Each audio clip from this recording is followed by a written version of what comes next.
Lee took advantage of the change in Union generals to strike quickly at Pope's army. He drew Pope into a trap, then struck the enemy's flank and sent the Union army backward to Bull Run.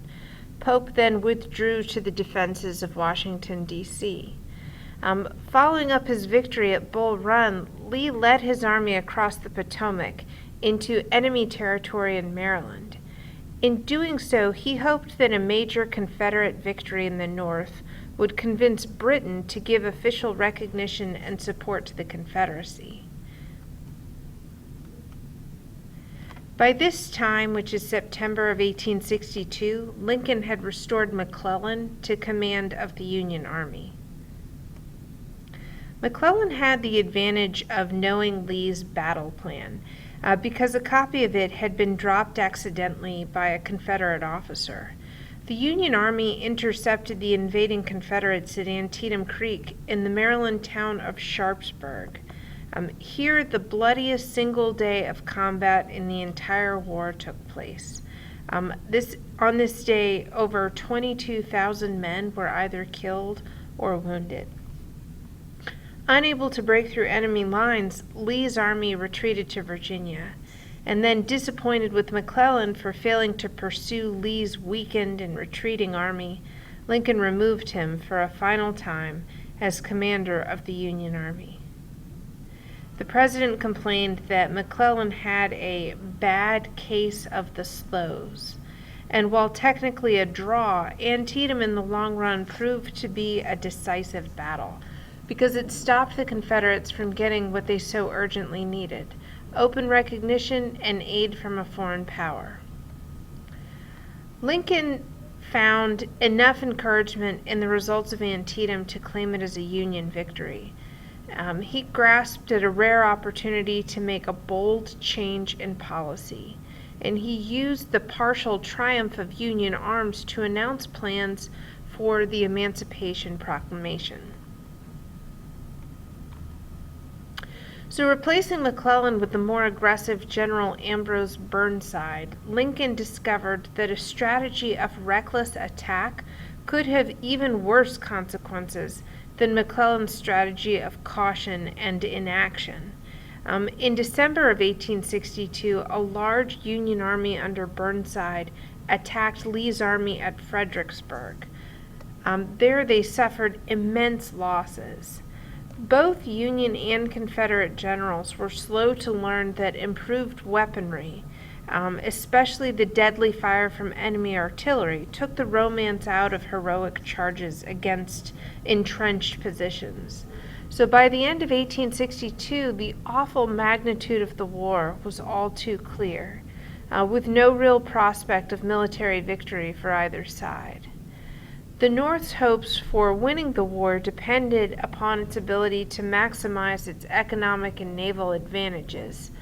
They wanted to, remember, shut down the South's sources of supply. So establishing an effective blockade of southern ports, remember the Anaconda Plan, was really crucial to this objective. During McClellan's Peninsula campaign, the North's blockade strategy was placed in jeopardy, partly by the Confederate ironclad ship called the Merrimac. The Merrimac was a former Union ship that was rebuilt and then renamed the Virginia. The Merrimac could attack and sink the wooden ships of the Union almost at will. The Union Navy countered with its own ironclad ship called the Monitor, and the Monitor and the Merrimac fought a 5-hour duel near Hampton Roads, Virginia, and this happened in March of 1862. And although this battle ended in a draw, the Monitor prevented the South's ironclad ship from seriously challenging the U.S. naval blockade. So the Monitor-Merrimac duel was also important for another reason. The ease with which these two ironclads destroyed wooden sailing ships would basically revolutionize the future of naval warfare. So the Battle of the Ironclads occurred at about the same time as a far bloodier encounter in western Tennessee, which was a Confederate state. The North's campaign for control of the Mississippi River was partly under the command of Ulysses S. Grant, who had joined up for the war after a really unsuccessful career as a civilian.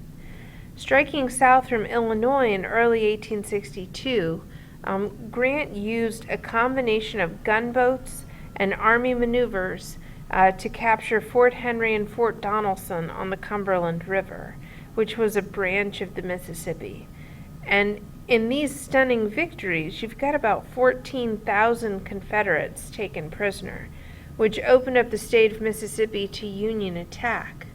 And then a few weeks later, a Confederate army under Albert Johnson surprised Grant at Shiloh, Tennessee. But the Union Army held its ground and finally forced the Confederates' retreat after terrible losses on both sides.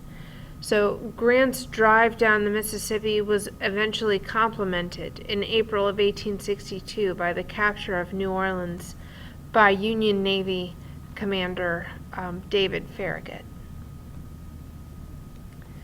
So the South's hopes for securing its independence hinged as much on its diplomats as on its soldiers.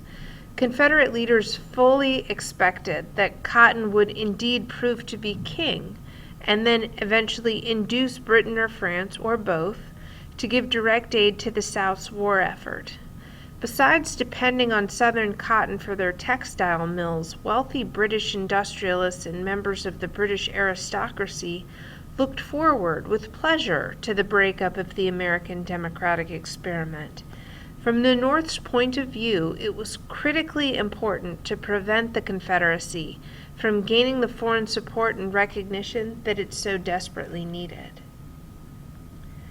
Britain came really close to siding with the Confederacy in late 1861 over an incident that took place at sea.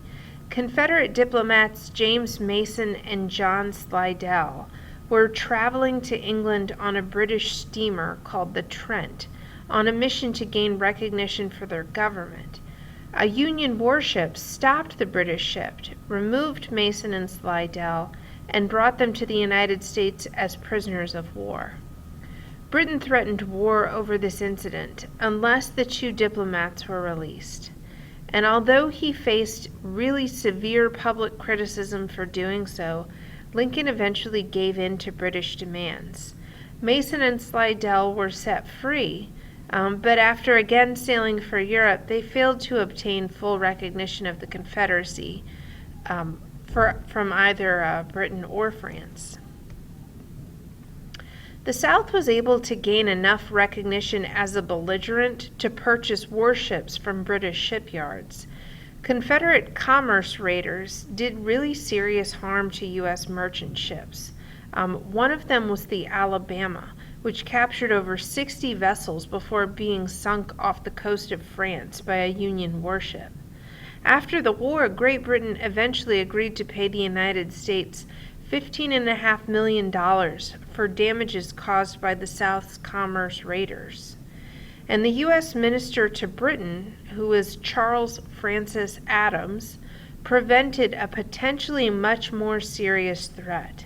Learning that the Confederacy had arranged to purchase layered rams, which are ships with iron rams from Britain, for use against the North's naval blockade, Adams persuaded the British government to cancel the sale rather than risk war with the United States.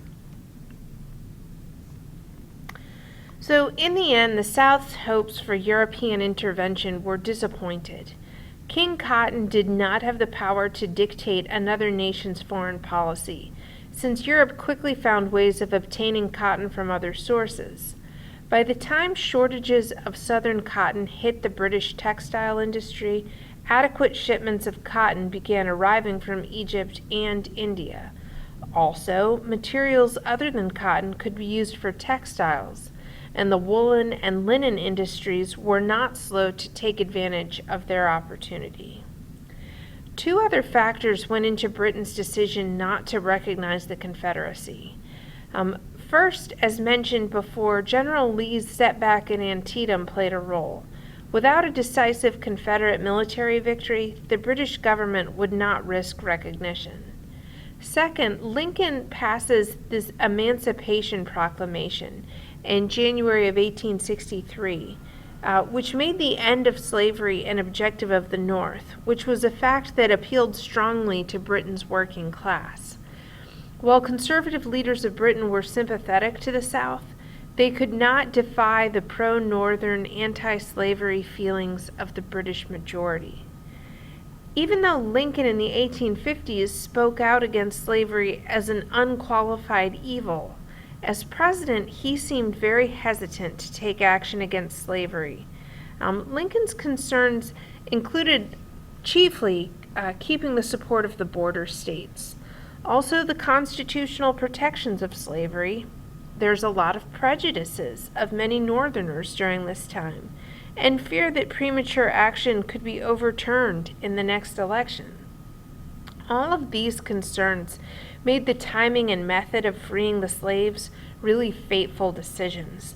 Slaves were freed during the Civil War as a result of military events, government policy, and their own actions.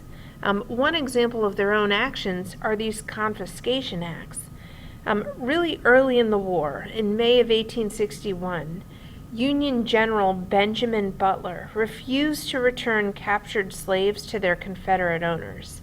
He argued that they were contraband of war.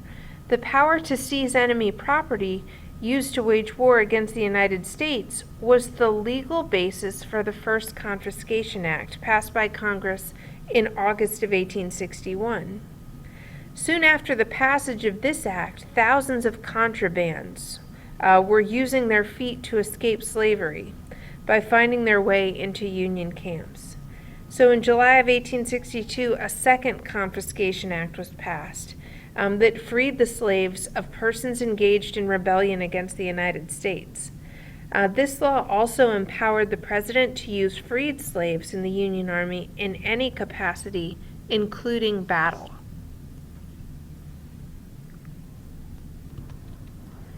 By July of 1862, Lincoln had already decided to use his powers as Commander-in-Chief of the Armed Forces to free all slaves in the states then at war with the United States. He would justify his policy calling it a military necessity. Lincoln delayed announcement of the policy, however, until he could win the support of conservative Northerners. At the same time, he encouraged the border states to come up with plans of emancipating slaves with compensation to the owners. Remember these border states here. After the Battle of Antietam, on September 22, 1862, Lincoln issued a warning that slaves in all states still in rebellion on January 1, 1863, would be then, thenceforward, and forever free. As promised, on the first day of the new year, 1863, the President issued his Emancipation Proclamation. And after listing states from Arkansas to Virginia that were in rebellion, the proclamation stated, "I do order and declare that all persons held as slaves within said designated states and parts of states are and henceforward shall be free, and that the executive government of the United States, including the military and naval authorities thereof, shall recognize and maintain the freedom of said persons."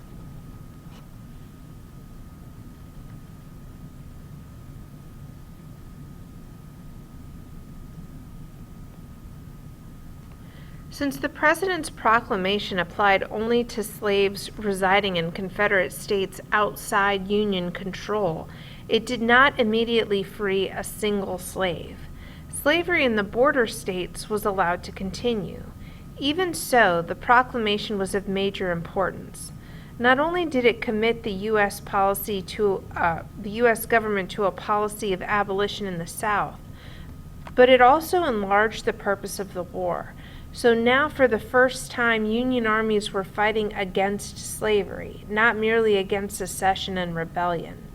The proclamation gave added weight to the Confiscation Acts.